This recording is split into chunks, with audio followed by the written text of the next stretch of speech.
It takes 20 years before something becomes history.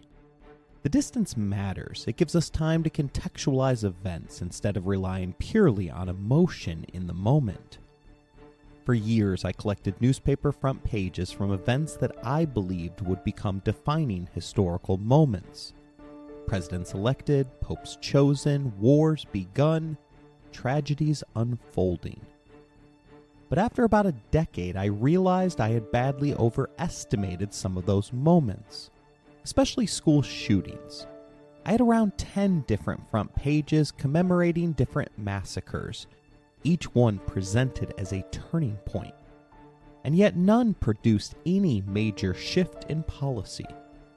Whenever somebody attempts to act in the aftermath of a mass shooting, they're accused of politicizing a tragedy that should never become political in the first place.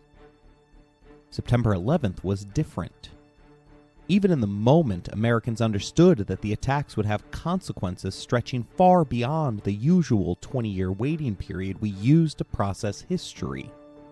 We knew it instantly.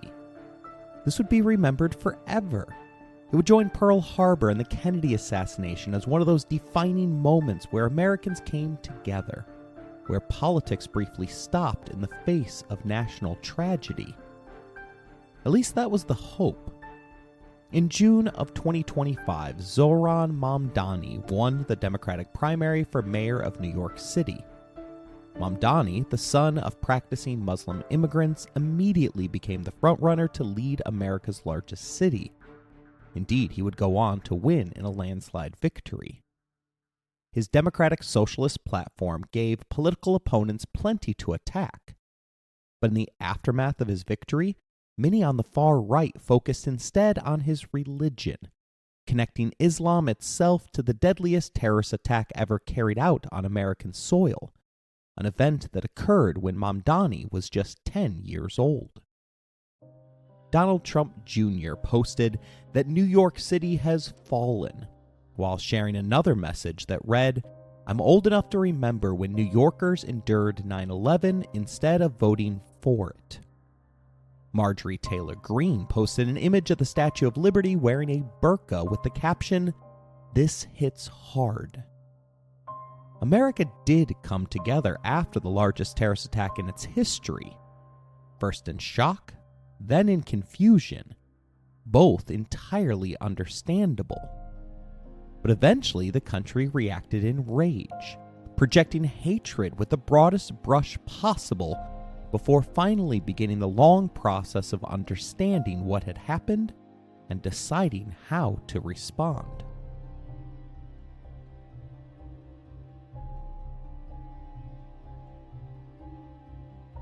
You're listening to Empires, Anarchy, and Other Notable Moments, a podcast designed for deep dives that assist in the teaching of history. This series focuses upon the terrorist Osama Bin Laden.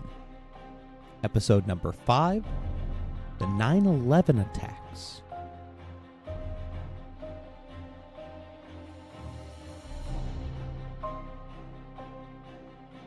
The question that almost always begins classroom discussions about 9/11 is simple. Where were you when the towers were hit? As a junior in college, there weren't many days when I woke up before 9 a.m. But on September 11th, 2001, I came upstairs to find two of my roommates watching the news, a rarity in that particular house. Still half asleep and rubbing my eyes, I was told that a plane had crashed into one of the World Trade Center towers in New York City.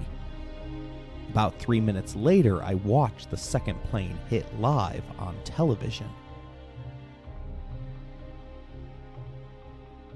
At 5:45 that morning, Mohammed Atta and Abdul Aziz Al-Omari passed through security at the Portland International Jetport in Maine. After a short layover, they boarded American Airlines Flight 11 in Boston. The flight was headed to California, carrying 76 passengers, 11 crew members, and 5 hijackers. 16 minutes later, United Airlines Flight 175 departed Boston with another 51 passengers, 9 crew members, and yet another team of 5 al-Qaeda operatives. The idea of using airplanes as weapons wasn't new to Al-Qaeda. Tom Clancy had already imagined a similar scenario in his 1994 novel Debt of Honor, while bin Laden himself had previously weaponized trucks and speedboats for earlier attacks. The concept for 9/11 came from Khalid Sheikh Mohammed, the uncle of Ramzi Youssef, the man behind the 1993 World Trade Center bombing attempt. Early discussions centered around two possibilities: blowing up a dozen airliners in midair or crashing a small plane into CIA headquarters. Bin Laden altered the second proposal. Why use a small plane, he asked, when you could use a passenger jet? In his words, why do you use an axe when you can use a bulldozer? The National Consortium for the Study of Terrorism and Response to Terrorism later analyzed jihadist plots against the United States between 1993 and 2017. They found that 82% were either fully or partially disrupted through surveillance or infiltration. Only 15 out of the 121 jihadist-linked plots against the American homeland were considered completely successful, a success rate of roughly 12%. At its core, terrorism is not random violence. It's violence with a purpose, almost always political. Terrorist groups are not simply trying to kill people, they're trying to send a message. Attacks that are too small fail to generate attention, while attacks that are too large often backfire, uniting opposition and making political goals impossible to achieve.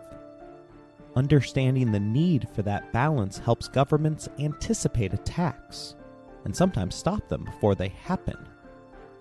So what exactly did bin Laden want from the United States? Michael Scheuer, the former head of the bin Laden task force, identified 5 core demands. First, an end to American support for Israel and acceptance of the destruction of the Jewish state.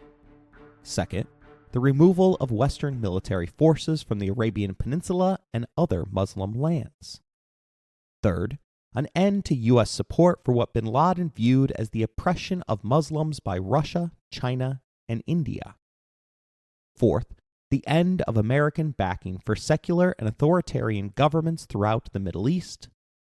And fifth, oil prices return to market or above market levels. In search of what he believed was the terrorist sweet spot, bin Laden scaled Khalid Sheikh Mohammed's original proposal down from 10 hijacked planes to 4. With hindsight, we know the attacks triggered a global war on terror, expanded government surveillance, reduced civil liberties, and helped pave the way for the Second Gulf War. But bin Laden didn't expect that response. As we discussed in earlier episodes, he had convinced himself that America was a paper tiger, powerful from a distance but weak up close. His decision to disappear into Afghanistan before the attacks was meant to avoid what he assumed would be the standard American response: cruise missile strikes. After all, that had been Washington's reaction after the embassy bombings in Africa, as well as the attack on the USS Cole. Even the targets themselves were chosen carefully. The World Trade Center towers were far more than office buildings. From the beginning, they were designed as symbols of American ambition. Commissioned by the Port Authority of New York and New Jersey, the towers were meant to showcase the United States as the center of global trade and finance. The goal was not simply to build the tallest buildings in the world, it was to send a message. American capitalism stood above all else. By the early 2000s, the World Trade Center had become a hub of international commerce, housing major banks, financial firms, and multinational corporations. The towers represented globalization, economic power, and American influence. They weren't just buildings, they were symbols. The Pentagon carried a different meaning. As headquarters of the Department of Defense, it represented American military power, the command center of the most powerful armed forces on Earth. Bin Laden understood that the true nerve center of the building was buried deep underground and hardened against even nuclear attack. The symbolism mattered more than the physical damage itself. Then there was United Flight 93. Thanks to the passengers who fought back, the plane never reached its destination. But intelligence gathered afterwards suggested the target was likely either the White House or the U.S. Capitol building. Both represented American political authority. Whether the goal was the executive branch or the legislative branch hardly mattered. The message was the same: economic power, military power, political power. Taken together, the targets reveal the logic behind the attacks. Bin Laden did not simply want to kill Americans. He wanted to strike at the foundations of American global influence and make sure that the entire world watched it happen.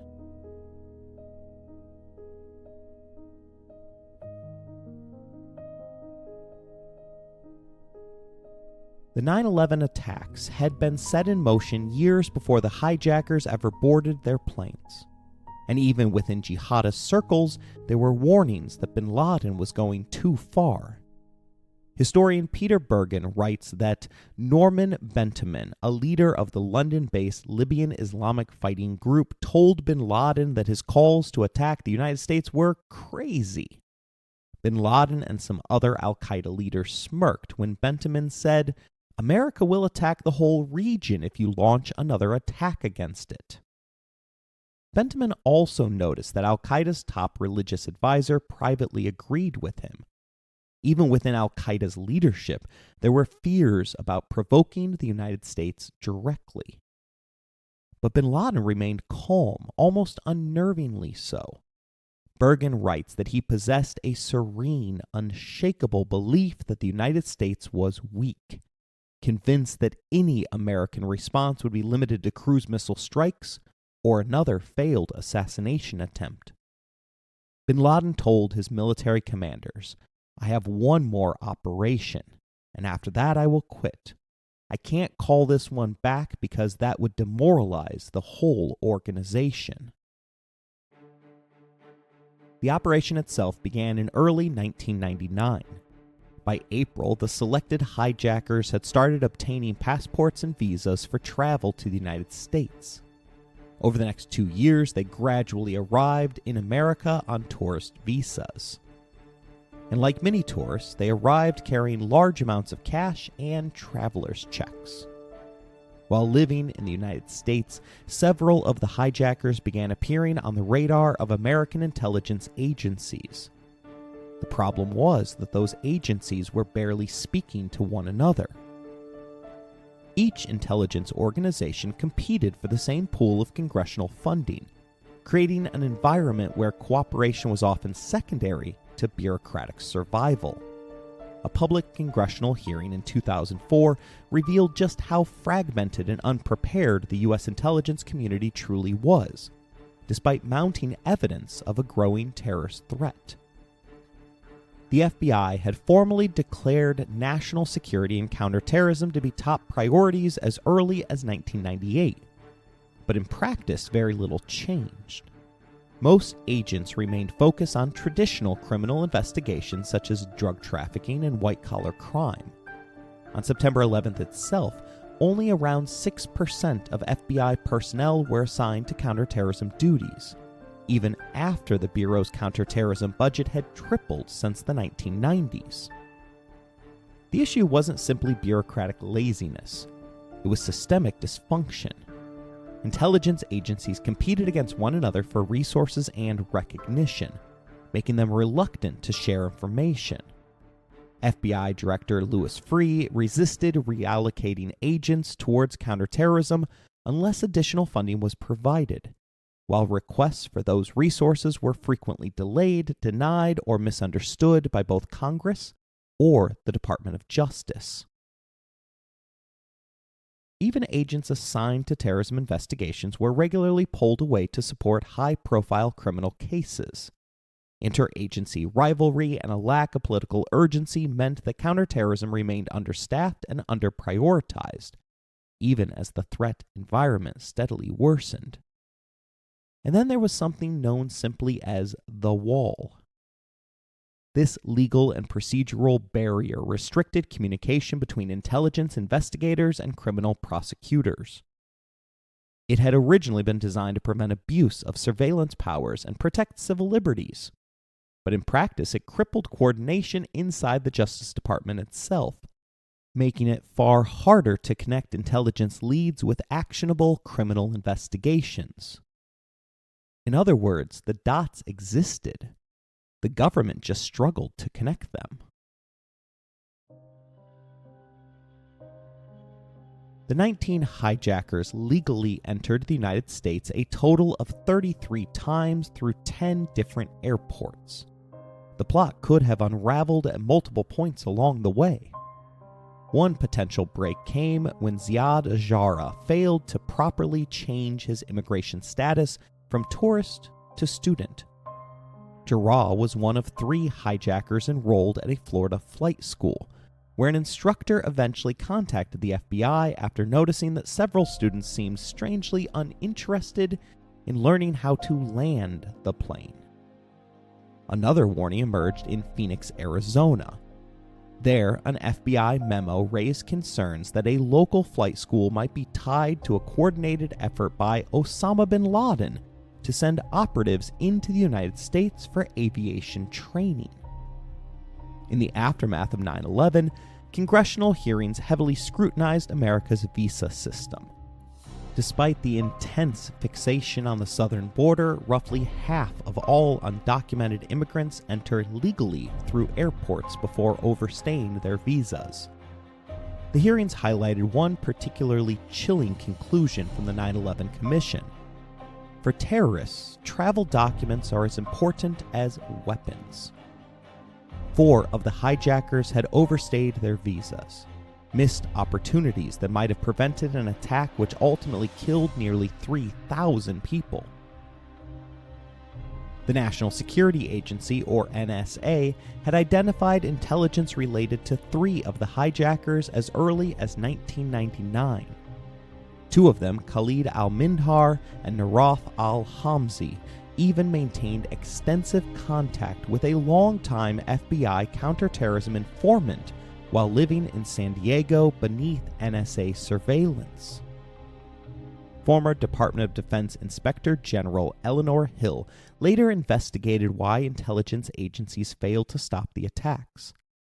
She testified that the informant could have been tasked to surveil or approach those individuals to get more information. Frankly, who knows what would have happened? This was in 2000, long before the 9/11 attacks. As a former prosecutor, to me, that was perhaps the single biggest opportunity they had to break this whole plot open long before the attacks of 9/11. But no one connected those dots. Even so, airport security should have acted as a final safeguard. Metal detectors, gate screenings, airline personnel, all of it existed as a last barrier between the hijackers and their targets. And the plan itself was extraordinarily ambitious. 4 separate teams of 5 men each had to pass through airport security, hijack their respective aircrafts, seize control of the cockpit, and successfully strike their targets before the U.S. military could respond. Historian Giles Kepler later described 9/11 as a seismic event with incalculable consequences. What remains haunting is not just the scale of the attack, but how calmly and efficiently the hijackers moved through America's final line of defense. Not through overwhelming force, but by exploiting a system that was never designed for the kind of threat they represented.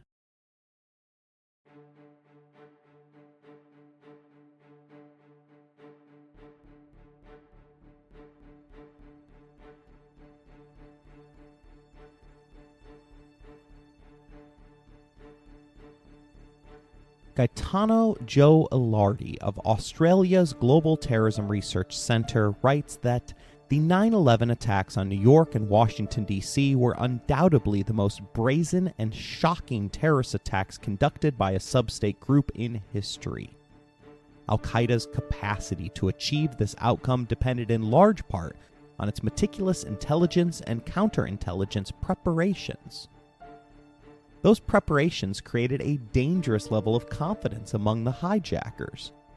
Velarde argues that Al-Qaeda's security measures were so effective that the operatives felt comfortable continuing the mission even when unexpected problems arose, situations that easily could have exposed the entire plot. In the days leading up to the attacks, 3 hijackers received speeding tickets from local police. None panicked, none behaved suspiciously. The officer who pulled over Ziad Jarrah later recalled that he was extremely calm and cooperative throughout the entire traffic stop. Some of the hijackers were so confident that they voluntarily interacted with law enforcement. Al-Hamzi, Mohammed Atta's second-in-command, reported an attempted street robbery to Virginia police just 4.5 months before the attacks. All 19 hijackers were deeply committed to jihad, but most knew very little about the broader operational plan.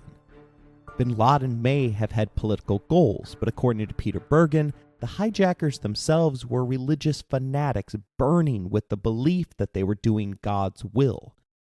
They believed that their mass murder on the morning of Tuesday, September 11, 2001, was an act of worship. Much has been made of the idea that Islamic martyrs are automatically rewarded in heaven with 72 virgins. That belief stems from a text attributed to Imam al-Tirmidhi, who wrote that a martyr has 7 special favors from Allah. Among those rewards, forgiveness of sins, protection from judgment, and marriage to, quote, 72 wives from the beautiful maidens of paradise. The problem is that Islam is highly decentralized. Individual clerics can issue their own religious rulings, and bin Laden spent years shopping his arguments around to different scholars before finding some willing to endorse violence against America. More importantly, the famous 72 virgins concept appears nowhere in the Quran itself. It is absent from many versions of the Hadith, doesn't align cleanly with broader Islamic teachings, raises obvious theological contradictions, and is far less universally accepted within Islam than many Americans assume.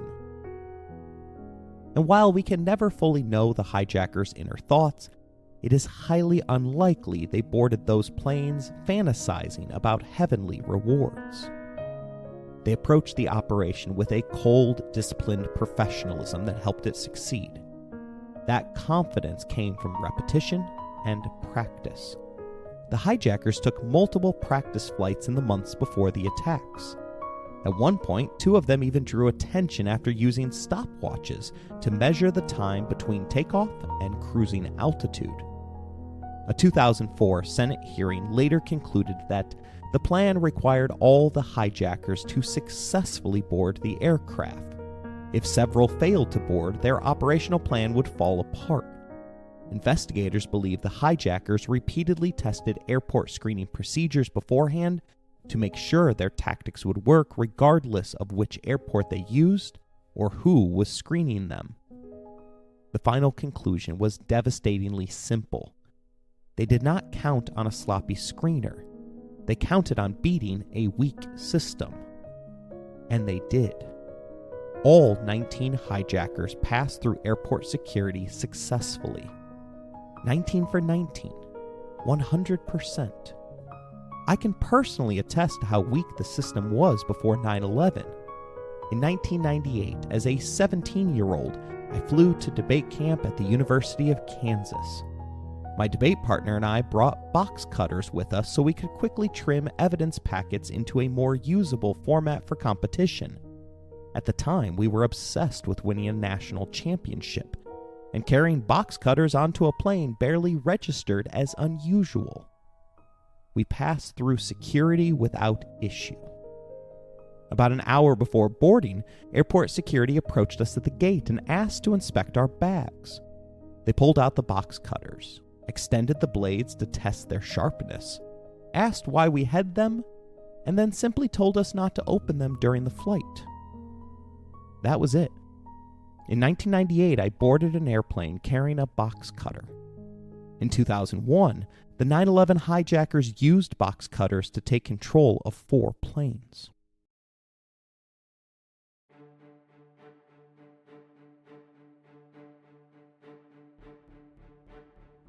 At the time, airport security guidelines left the decision up to individual screeners whether to confiscate box cutters brought through checkpoints. Pocket utility knives with blades shorter than 4 inches were explicitly allowed onto aircraft. At Washington Dulles International Airport, 4 of the hijackers triggered metal detectors. In every instance, they were either sent through another detector or checked with a handheld wand before eventually being cleared without further questioning. From there, according to congressional testimony, the hijackers faced no remaining significant security obstacles. The Federal Air Marshal Program was focused almost entirely on international flights. Cockpit doors were not reinforced, and gaining access to the cockpit was not considered especially difficult. Flight crews were trained not to resist hijackers.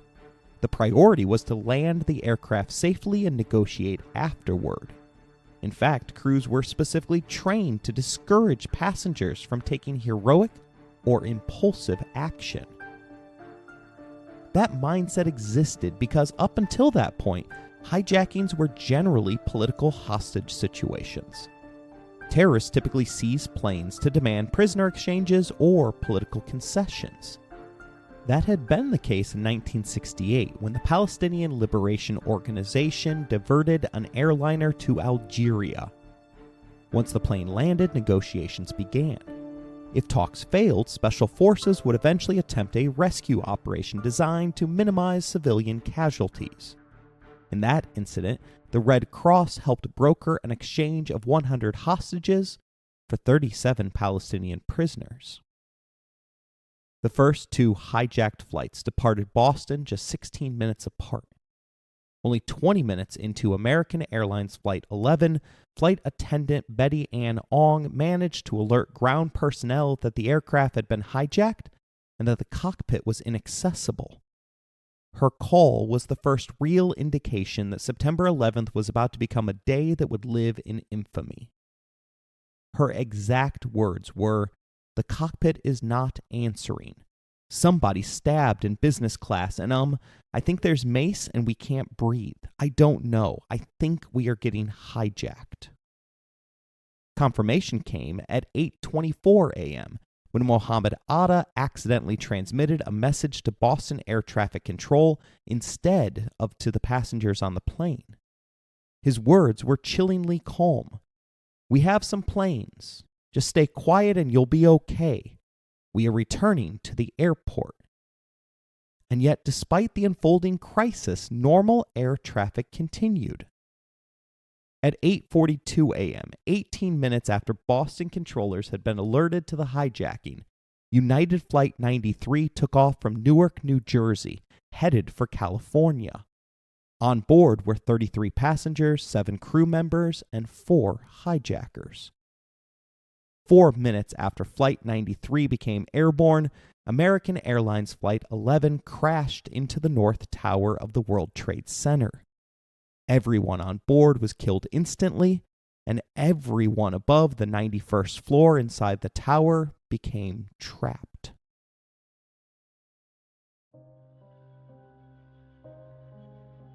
When I first woke up and heard that a plane had struck the World Trade Center, I assumed I was witnessing a terrible accident. I remember wondering aloud, how does a pilot miss a building that big? Had it remained an accident, it still would have been the defining news story of the year. In New York, the city that never sleeps, it immediately became must-see television. News organizations rushed cameras to the scene by land, sea, and helicopter, broadcasting live images of smoke pouring from the North Tower. And because of that, cameras were already rolling when 17 minutes later, the second plane slammed into the South Tower. The moment that second impact happened, everyone watching understood the same thing instantly. This was not an accident. This was an attack. George W. Bush had been president for less than 9 months.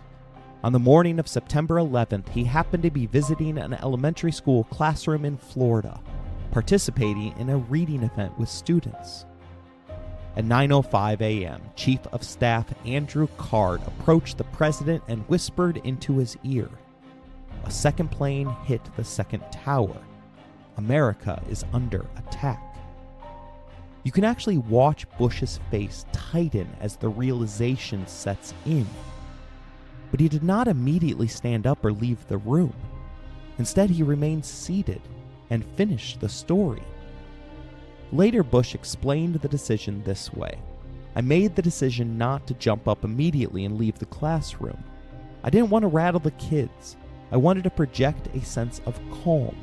I had been in enough crises to know that the first thing the leader has to do is project calm." Bush had entered the school already aware that a plane had hit the first tower. But like much of the country, his staff initially assumed it was an accident. White House Communications Director Dan Bartlett later recalled the president saying, "The weather must be bad up there or something. Keep me posted." Once Bush finished the event and declined questions, Secret Service agents rushed him from the school. Mike Morrell, the CIA officer responsible for delivering the president's daily intelligence briefing, feared that another hijacked aircraft might target the school itself. Bush's visit had been publicly announced weeks in advance. The president was already inside the motorcade when, at 9:37 a.m., American Airlines Flight 77 crashed into the Pentagon. That flight had departed Dulles Airport at 8:20 a.m., just 1 minute after Betty Ann Ong first reported her hijacking. Every life lost that morning mattered. And I don't mean this callously, but the Pentagon could have suffered even greater devastation. The hijackers failed to strike deeper than the structure, and instead crashed into the ground just outside the western side of the building.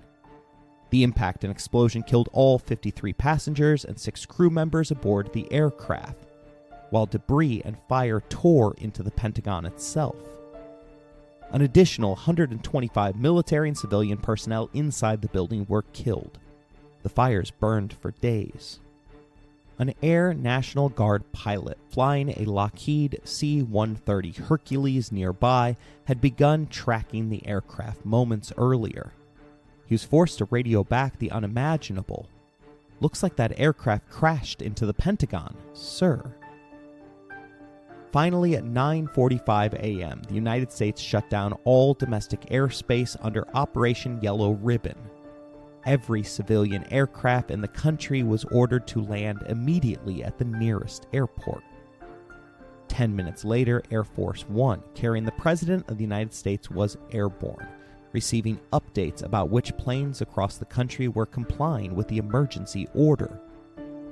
12 minutes after that, United Flight 93 crashed into an empty field near Shanksville, Pennsylvania.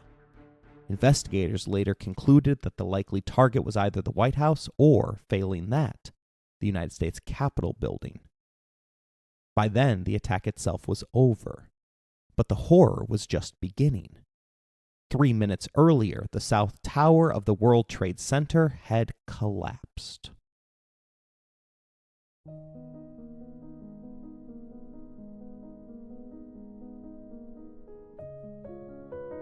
High school students are obsessed with conspiracy theories, not necessarily because they believe them, but because they feel forbidden. So whenever I teach 9/11, students inevitably bring up 2 theories. First, that the Twin Towers were secretly demolished from the inside. Second, that the government shot down Flight 93. For continuity's sake, let's deal with the second claim first. I have no doubt that the US government did not shoot down Flight 93 with fighter jets. I also have zero doubt that the government would have shot it down had it reached Washington airspace. And yes, I'll qualify both of those statements. Flight 93 was unique in several ways. Most obviously, it was the only hijacked plane that never reached its intended target. It was also in the air the longest. The two planes that struck New York were airborne for 47 and 48 minutes. The flight that hit the Pentagon lasted 77 minutes. Flight 93 remained airborne for 80 minutes before crashing into a field in Pennsylvania. And during that extra time, something changed. We know from phone records and testimony that passengers aboard the hijacked planes called loved ones after the attacks began. In fact, the hijackers intentionally allowed many of those calls. Reassuring passengers was part of the strategy. If people stayed calm, they stayed compliant. But by the time calls began coming from Flight 93, the situation had changed dramatically. Loved ones on the ground informed passengers that planes were being deliberately crashed into buildings. By 10 a.m. that morning, both towers of the World Trade Center had already been burning for nearly an hour. Given what we understood about hijackings at the time, I imagine I would have done exactly what most passengers initially did: stay calm, follow instructions, and wait for the plane to land so authorities could handle the situation.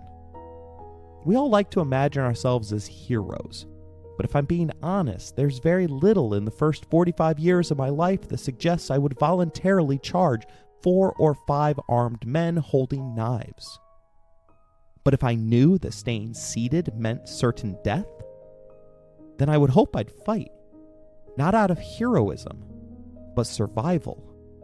And that's exactly what the passengers aboard Flight 93 did. Cockpit recordings and flight data strongly suggest the passengers managed to retake control of the cabin, forcing the hijackers to barricade themselves inside the cockpit. Locked out, the passengers began using a beverage cart as a battering ram in a desperate attempt to break through the door.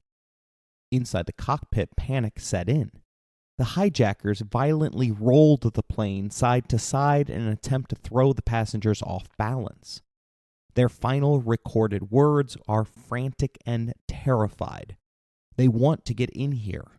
Hold from the inside, hold from the inside. Then, is that it? Shall we finish it off?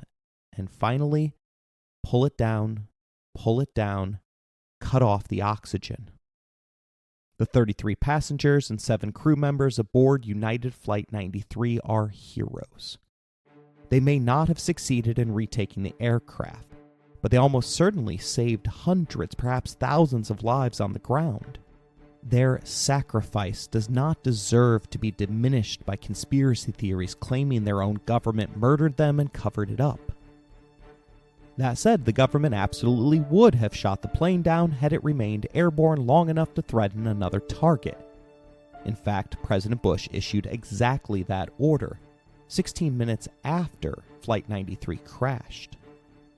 The problem was that those aboard Air Force One still mistakenly believed Flight 93 was in the air. And honestly, that order makes grim practical sense. There is no realistic way to retake a hijacked aircraft mid-flight. The only option would be to give passengers every possible chance to regain control. And if that failed, bring the plane down somewhere with the least possible loss of life. The second thing students always focus on is how the Twin Towers collapsed vertically rather than toppling over. But before we answer that question, we need to spend a moment talking about the extraordinary response from New York's first responders. American Airlines Flight 11 slammed into the North Tower between floors 93 and 99. Instantly, every stairwell above the 92nd floor became impassable. According to the National Commission on Terrorist Attacks upon the United States, a jet fuel fireball erupted upon impact and shot down at least one bank of elevators. The explosion spread, burning fuel through the building, including lower floors, the lobby, and even 4 stories underground. Thick black smoke immediately engulfed the upper portion of the tower. The emergency response system was overwhelmed almost instantly. People calling for help received conflicting instructions. Some were told to head upward towards the roof for evacuation. Others were told to begin descending. Officials repeatedly urged people to remain calm, partly because many injuries during the 1993 World Trade Center bombing had occurred during panicked evacuations. Then, 6 minutes before the second plane struck, the New York Fire Department made the decision to proactively evacuate the South Tower as well. No one on the ground imagined another aircraft was incoming. Inside the North Tower, FDNY chiefs quickly realized they were facing an almost impossible situation with almost no reliable information. They didn't know exactly where the plane had struck. They didn't know which stairwells were still intact. They didn't know whether the standpipe system still had water pressure. What they did know was horrifying. Elevators had exploded into the lobby. Civilians were trapped above the impact zone. Others were already jumping from the upper floors. Tens of thousands of people could still be inside the building. Very early on, FDNY leadership made a critical decision. This was no longer a firefighting operation. It was a rescue mission. The fires stretched across enormous sections of multiple floors. Each floor of the tower was roughly the size of a football field. There was simply no realistic way to extinguish a blaze of that scale with the resources available. So firefighters climbed upwards anyway. They climbed knowing conditions could become fatal. They climbed because saving people was still possible. And they climbed under the belief, reinforced by structural experts, that while portions of the upper floors might collapse, the towers themselves were unlikely to fall completely. No one believed the entire buildings would come down. Then the second plane hit. Instantly, the scale of the disaster doubled, and the firefighters and police officers who fought their way towards the upper floors encountered yet another nightmare: locked doors. The computerized security system designed to automatically unlock doors during emergencies had been destroyed in the explosions. After 9:59 a.m., when the South Tower collapsed in just 10 seconds, chaos swept across lower Manhattan. Civilians and emergency personnel inside the tower were killed instantly. Others died in the concourse below, in the nearby Marriott Hotel, and on the surrounding streets. The building imploded into itself, unleashing a hurricane-force wall of dust, steel, glass, and debris. The collapse severely damaged the Marriott and wiped out multiple emergency command posts, including those inside the North Tower lobby and nearby staging areas. And yet, even in the middle of that devastation, the rescue effort continued. Inside the North Tower, 911 calls were becoming increasingly desperate. Some civilians remained alive as high as the 79th and 92nd floors. Below the impact zone, most people who were physically able had already begun descending. Many only made it out because firefighters, police officers, and Port Authority personnel stayed behind to guide them to safety. When the South Tower collapsed, firefighters high inside the North Tower heard an enormous roar. Some were thrown off their feet. Stairwells shook violently. Emergency lights flickered on. Dust and debris blasted upward through the building. But many of them had no idea what had actually happened. Without windows, sight lines, or outside communication, some assumed there had been another explosion. Others thought part of the North Tower itself had collapsed. Very few understood the horrifying truth that an entire 110-story skyscraper had just disappeared. Because FDNY command posts had been destroyed in the South Tower collapse, evacuation orders spread slowly and unevenly through the North Tower. A fireboat in the Hudson immediately radioed that the South Tower had fallen, but no one on scene heard the transmission. Still, less than a minute after the collapse, a chief inside the North Tower lobby issued an evacuation order. Command to all units in Tower 1, evacuate the building.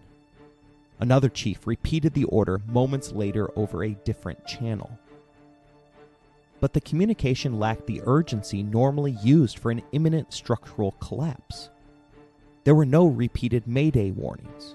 Most critically, many firefighters never heard the one piece of information that mattered most. The South Tower was already gone. That reality simply never reached large portions of the building. Some chiefs higher in the tower did receive the message and acted immediately. One chief on the 23rd floor began organizing a full evacuation of the area. Another on the 35th floor finally learned over the radio that the South Tower had collapsed. He grabbed a bullhorn, moved between stairwells, and screamed the warning over and over. All FDNY, get the bleep out. That urgency saved lives. Firefighters who had paused to rest or continued helping civilians finally began moving downward. But communication failures were everywhere. Some radios simply could not receive signals inside the tower. Others were overwhelmed by radio traffic. Off-duty firefighters who had rushed in to help often had no radios at all. And some crews were still tuned to the South Tower's tactical channel, unaware their building had already collapsed. Even when evacuation orders were received, not everyone left immediately. Some firefighters refused to abandon injured civilians who couldn't walk. Others waited for missing team members before descending. In one heartbreaking instance, firefighters who had already reached the lobby were convinced to go back upstairs to search for missing personnel. Others simply sat down to rest as exhausted companies moved past them towards the exits. And some refused to leave because other firefighters were still inside. The bond between those first responders ran deep. Many would not abandon their brothers, even if it meant sacrificing themselves. By 10:24 a.m., several FDNY units had finally reached the bottom of Stairwell B and entered the North Tower lobby. There was no command structure left, no clear direction, just confusion. One firefighter who had personally witnessed the South Tower collapse warned everyone that they needed to get out immediately because the North Tower could come down next. The group finally began moving towards West Street. They had only minutes left. At 10:28 a.m., just 4 minutes after those firefighters entered the lobby, the North Tower collapsed. Some of the firefighters who had just escaped were killed in the street outside. Others still inside the building perished where they stood.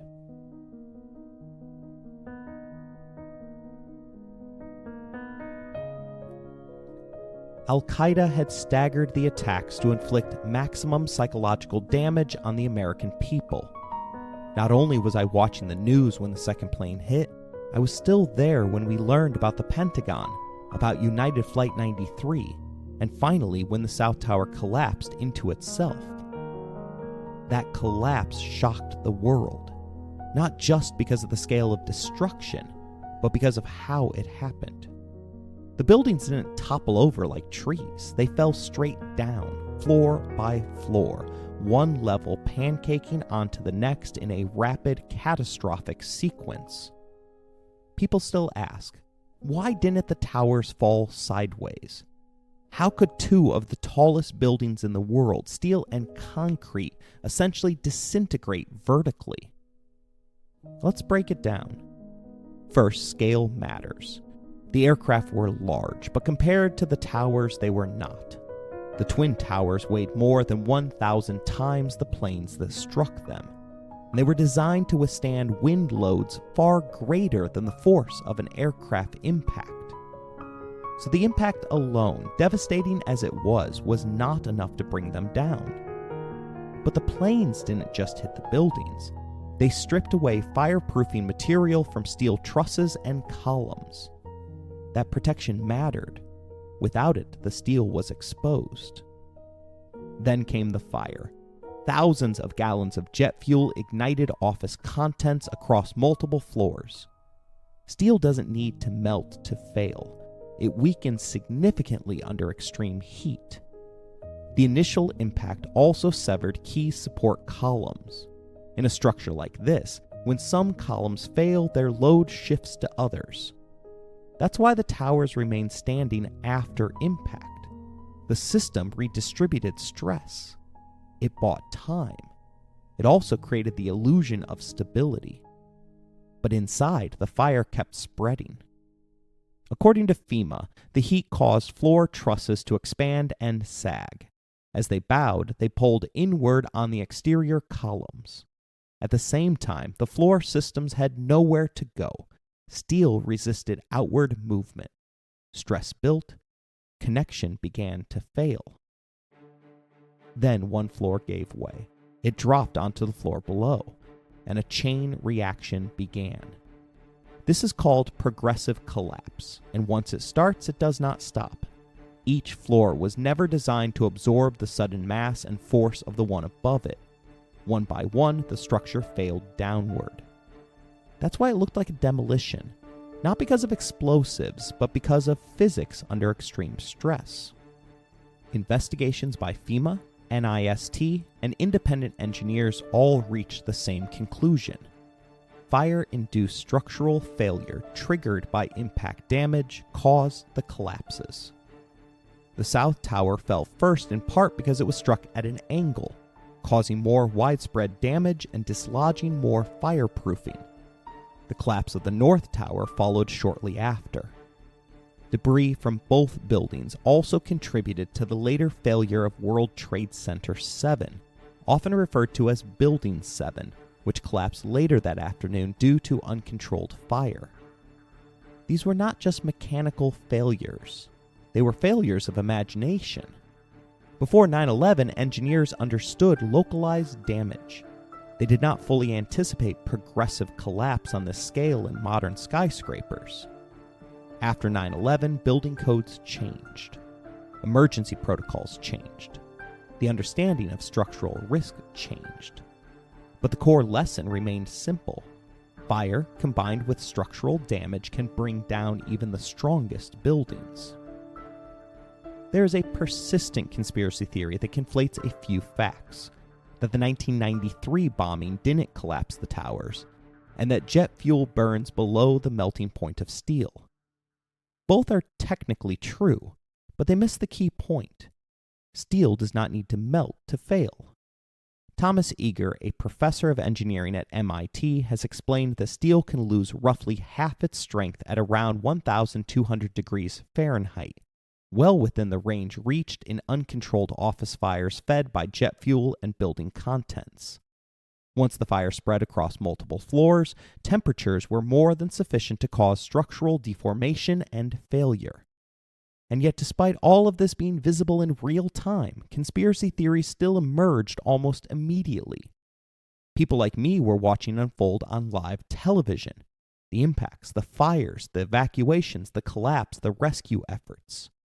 And still, some people concluded that it wasn't Al-Qaeda at all, but a controlled demolition carried out by the US government. At the heart of that theory is a single claim: that 9/11 was orchestrated to justify war in Iraq. But here's the reality.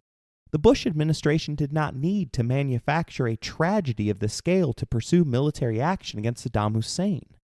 It relied on intelligence claims, most infamously around weapons of mass destruction and yellowcake uranium, to build its case for war. That campaign succeeded not because 9/11 was an inside job, but because a real tragedy was politically exploited. And from the very beginning, U.S. intelligence agencies identified Osama bin Laden and Al-Qaeda as responsible. Bin Laden himself repeatedly claimed responsibility. There is no credible evidence supporting government orchestration of the attacks.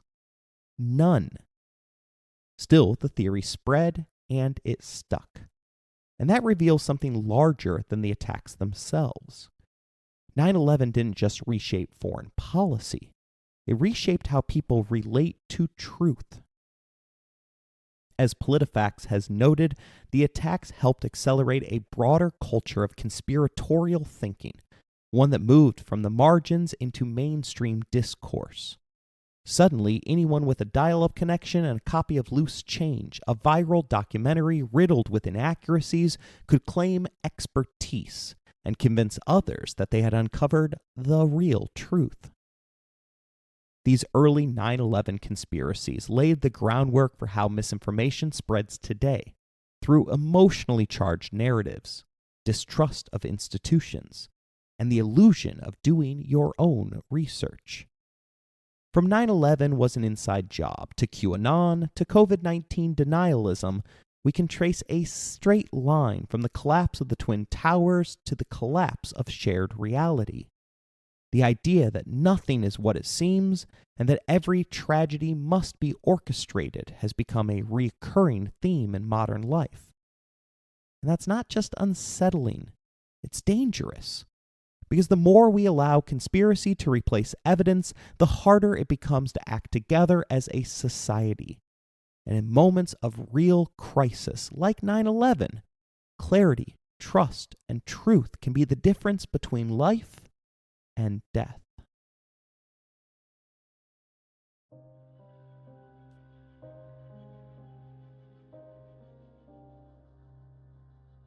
President Bush addressed the nation from the Oval Office on the evening of September 11th. Keep in mind, he was only 9 months into his first term. His election remained controversial after a Supreme Court ruling stopped the Florida recount before it could be completed. Later scholars revisited the vote and finished the count, confirming that Bush had narrowly won the Electoral College, despite receiving fewer popular votes than Vice President Al Gore. Like many of the sons of wealthy public figures, George W. Bush struggled under the weight of public scrutiny. In 1976, he received a DUI. By 1985, he had begun to reevaluate his life. After becoming a born-again Christian, the Associated Press reports that in astonishingly rapid sequence, Bush quit drinking, unloaded his failing oil exploration company, helped run his father's presidential campaign, organized the purchase of the Texas Rangers baseball team and operated the business, defeated Texas incumbent governor, and won the White House. I was one of the skeptical Americans watching the presidential address that evening. But Bush struck the chord the country needed to hear, clear, direct, without political abstraction. He began, "Today, our fellow citizens, our way of life, our very freedom came under attack in a series of deliberate and deadly terrorist acts. The victims were in airplanes or in their offices, secretaries, businessmen, and women, military and federal workers, moms and dads, friends and neighbors. Thousands of lives were suddenly ended by evil, despicable acts of terror. The pictures of airplanes flying into buildings, fires burning, huge structures collapsing have filled us with disbelief, terrible sadness, and a quiet, unyielding anger. These acts of mass murder were intended to frighten our nation into chaos and retreat, but they have failed. Our country is strong." He then tied the attacks to America's identity, freedom. Bin Laden, of course, rejected that framing entirely, arguing instead that he was attacking the United States because it was a global power that constrained Muslim societies and political autonomy. In that sense, freedom became both the rallying cry and the point of disagreement. Bush continued, "Today our nation saw evil, the very worst of human nature, and we responded with the best of America, with the daring of our rescue workers, with the caring of strangers and neighbors who came to give blood and help in any way they could. The search is underway for those who are behind these evil acts. I've directed the full resources to our intelligence and law enforcement communities to find those responsible and to bring them to justice. We will make no distinction between the terrorists who committed these acts and those who harbor them." At that moment, America needed a leader willing to say it plainly. We are going to find them, and we are going to kill them. It is true that 9/11 brought out some of the best in America, but tragedy also exposes our worst impulses. Hate crimes against Arab Americans surged in the aftermath. Historian Erica Lee notes that many American Muslims have identified 9/11 as a turning point in their lives in the United States. There were detentions and roundups. Muslims and Sikhs mistaken for Muslims were attacked on the streets. Millions were targeted by harassment and bigotry. A national security response also followed, including registration programs and increased deportations. And as the war on terror expanded, it became harder for many Americans to distinguish between Islam, a global religion of over 1 billion people, and the small extremist minority that had weaponized it. In the years that followed, Islamophobia became institutionalized in new ways. Lee writes that it did not simply appear organically. It was carefully and passionately prompted through a well-funded network. She describes an Islamophobia industry made up of media figures, bloggers, politicians, religious leaders, and academics who amplified fear after 9/11. What had once been fringe rhetoric moved into mainstream discourse, reshaping public perception of Muslim Americans for years to come. 9/11 should not be absorbed into the machinery of culture war. It was, as Bush said, an act of evil carried out by evil men. Those men are gone, but the ideas that followed, fear, suspicion, and division, persist longer than any single attacker ever could. America is a nation of many races, ethnicities, and creeds. On that day, first responders did not stop to ask about faith or background before running into burning buildings. They acted on duty, not division, and yet many of them now feel forgotten. Some have seen their benefits reduced or programs delayed, including parts of the World Trade Center health program facing uncertainty in recent years, even as thousands continue to suffer long-term illnesses linked to that day. The average age of those first responders is now in the mid-50s, and cancer rates among them remain significantly elevated. Some projections suggest that long-term 9/11 related illnesses may ultimately claim more lives than the attacks themselves. That reality should sit heavily. America should do better than that, and it should also be better when a son of immigrants wins a major party nomination to lead one of its most important cities. Immigrant children growing up and choosing to serve this country is not an exception to the American story. It is the continuing American story. My father was once asked to lead community meetings during a closing of local churches. As you might expect, it brought out strong emotions. In one meeting, he overheard people speaking in anger, so much so that some suggested violence. Every teacher knows this distinction. Words and intent are not always the same thing, but you also can't ignore the small fraction where words turn into action. So my father calmly addressed it. He pointed out that if a community's response to loss becomes threats of harm, then something deeper needs to be examined, starting with the values they claim to hold. It changed the tone of the room, and the group was able to move forward together. America has its own core values: tolerance, acceptance, citizenship. As we continue to reflect on September 11th, it is those values, not fear, that should shape what we take from it. While it is a difficult subject, I hope you enjoyed today's episode. If you want to interact with the show, you can email us at resourcesbylowery@gmail.com or find us on Bluesky beneath the handle EmpiresPod. If you would like to financially support the show, please look in the description for more information. As always, thank you for listening, rating the show, and spreading the word.